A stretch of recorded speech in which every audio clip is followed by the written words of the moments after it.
Come, little children, I'll take you away. One of the more creepy songs that you've ever heard. And one of the more creepy rhymes. But this one that I'm about to read to you is much creepier. This is The Highwayman by Alfred Noyes. The wind was a torrent of darkness among the gusty trees. The moon was a ghostly galleon tossed upon cloudy seas. The road was a ribbon of moonlight over the purple moor, and the highwayman came riding, riding, riding. The highwayman came riding up to the old inn door. He'd a French cocked hat on his forehead, a bunch of lace at his chin, a coat of claret velvet, and breeches of brown doeskin. They fitted it with never a wrinkle. His boots were up to his thigh, and he rode with a jeweled twinkle. His pistol butts a twinkle, his rapier hilt a twinkle under the jeweled sky. Over the cobbled he clattered, and clashed in the dark inn yard. He tapped with his whip on the shutters, but all was locked and barred. He whistled a tune to the window, and who should be waiting there but the landlord's black-eyed daughter, Bess, the landlord's daughter, plaiting a dark red love knot into her long black hair. In the old inn yard, a stable wicket creak, where Tim the ulcer listened. His face was white and peaked. His eyes were hollows of madness, his hair a mouldy hay. But he loved the landlord's daughter, the landlord's red-lipped daughter. Dumb as a dog he listened, and he heard the robber say, "One kiss, my bony sweetheart, I'm after a prize tonight.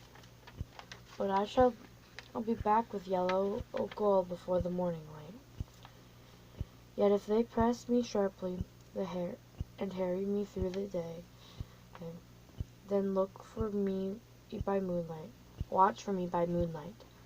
I'll come for thee by moonlight, though hell should bar the way." The rose upright in stirrups, he scarce could reach her hand, but she loosened her hair in the casement.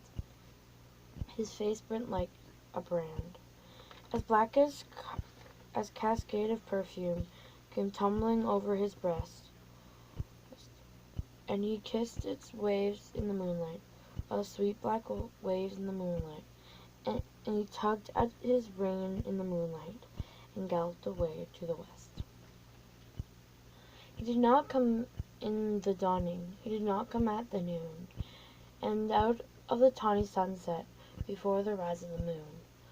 When he rode was a gypsy's ribbon looping up the purple moor. A redcoat troop came marching, marching, marching. King George's men came marching up to the old inn door. They said no word to the landlord, they drank his ale instead, but they gagged his daughter and bound her to the foot of her narrow bed. Two of them knelt at her casement, with muskets at their side. There was death at every window, and hell at one dark window, for Bess could see through her casement the road that he would ride. They had tied her up to attention, and with many a sniggering jest. They had bound a musket beside her, with a muzzle beneath her breast. "Now you keep good watch," and they kissed her. She heard a doomed man say, "Look for me by moonlight, watch for me by moonlight. I'll come to thee by moonlight, though hell should bar the way." She twisted her hands behind her, but all the knots held good. She writhed her hands till her fingers were met with sweat or blood. They stretched her strained in the darkness, and the hours crawled by like years, till now on the stroke of midnight, cold on the stroke of midnight, the tip of her finger touched it. The trigger, at least, was hers.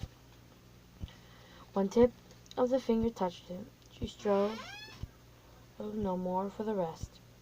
Up she stood, up to attention, with the muzzle beneath her breast. She would not risk their hearing. She would not strive again. For the road lay bare in the moonlight, blank and bare in the moonlight, and the blood of her veins in the moonlight throbbed to her love's refrain. Tlot, tlot, tlot, tlot. Had they heard it? The horse hooves was ringing clear. Tlot, tlot, tlot, tlot. In the distance, were they deaf and did not hear? Down on the ribbon of moonlight, over the brow of the hill, the highwayman came riding, riding, riding. The redcoats looked to their priming. She stood up straight and still. Tlot, tlot in the frosty silence. Tlot, tlot in the echoing night. Nearer he came and nearer. Her face was like a light. Her eyes grew wide for a moment. She drew her last deep breath. Then her finger moved in the moonlight. Her musket shattered in the moonlight. Shattered her breast in the moonlight, and warned him with her death. He turned, and he spurred to the west. He did not know who stood bowed. Who stood bowed with her head o'er the musket, drenched with her own blood. Not till dawn he heard it, and his face grew gray to hear how Bess, the landlord's daughter, the landlord's black-eyed daughter, had watched for her love in the moonlight and died in the darkness there.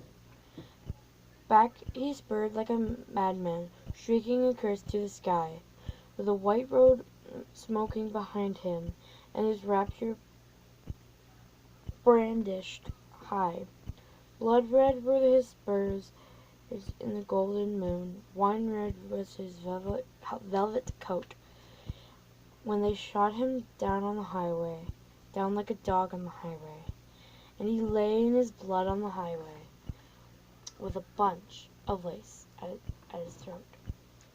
And still of a winter's night, they say, when the wind is in the trees, when the moon is a ghostly galleon tossed upon the cloudy seas, when the road is a ribbon of moonlight over the purple moor, the highwayman comes riding, riding, riding. The highway comes riding up to the olden door. Over the cobbles he clatters and clangs in the dark inn yard. He taps with his whip on the shutters, but all is locked and barred. He whistles a tune to the window, and who should be waiting there but the landlord's black-eyed daughter, Bess, the landlord's daughter, plaiting a dark red love knot into her black